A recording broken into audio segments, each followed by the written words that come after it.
Je suis Jules César, né en l'an 100 avant Jésus-Christ, dans une famille patricienne de Rome. Dès mon jeune âge, je me suis passionné pour l'histoire, la littérature et les arts militaires. Mon désir ardent était de me démarquer et de laisser une marque indélébile dans l'histoire de Rome. Au fil des années, j'ai gravi les échelons dans la politique romaine, devenant un jeune homme ambitieux et prometteur. Mes talents d'orateur et de négociateur m'ont rapidement propulsé au sein du Sénat romain. Je suis devenu consul en 59 avant Jésus-Christ, puis j'ai obtenu le gouvernement de la Gaule, une province à la périphérie de l'Empire romain. Ma campagne militaire en Gaule fut un tournant dans ma carrière. J'ai mené d'audacieuses campagnes militaires, conquis de vastes territoires et soumis les tribus gaulois. Grâce à mes succès militaires, je suis devenu immensément populaire auprès du peuple romain. Cependant, ma popularité a suscité l'inquiétude au sein du Sénat, qui voyait en moi une menace pour l'ordre établi.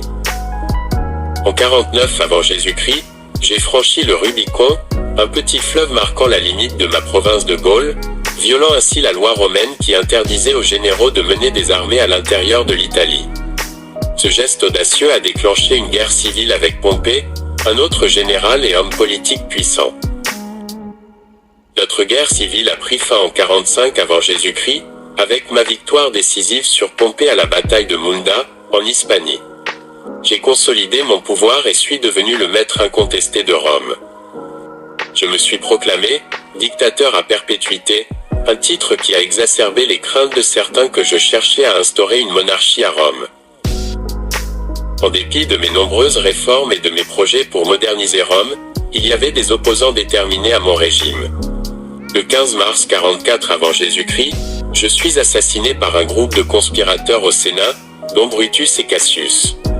Mon assassinat a plongé Rome dans une période de chaos et de guerre civile. Bien que ma vie se soit terminée tragiquement, mon héritage perdure.